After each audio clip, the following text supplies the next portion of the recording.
actually, probably even before the pandemic and the lockdowns and the closures of the schools, way back in 2020, before that, we are already in the learning crisis. We've seen that in the international large-scale assessments, PISA 2018, CPLM, and the TIMSS. When we combine these three international assessments, we see that around 70 to 81% of our learners are below minimum proficiency levels in reading, science, and mathematics. So what we see right now, based on the World Bank, the updated World Bank report of 91%, the pandemic and how we responded to it merely exacerbated the existing learning crisis that we already have.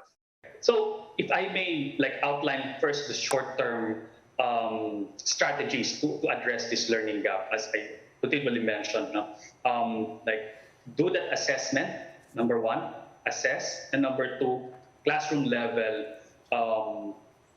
intervention to close that gap. So those are the short-term solutions. Of course, we must also add that we must minimize disruptions in classroom instruction, disruptions in school time, and we know that that this season right now, kapasok na yung mga typhoon. So we have to minimize those kinds of disruptions in the classroom time of our students. So those are the short-term solutions that we feel that our public education system and other education institutions are already aware of.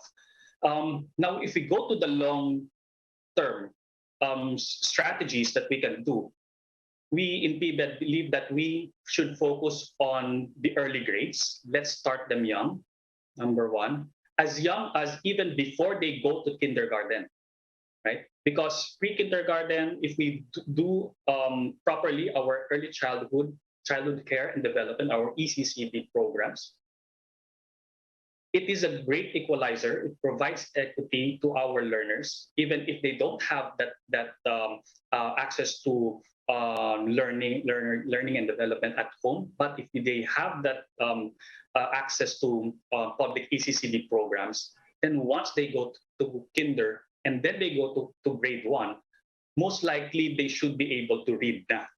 So yung solution natin for the non-readers on age 10, we can practically do it on the early grade. So this is something that we can map out in the long run. So this is a clear strategy for us so that in the coming years, we are able to see our learners to become not just readers, but proficient readers.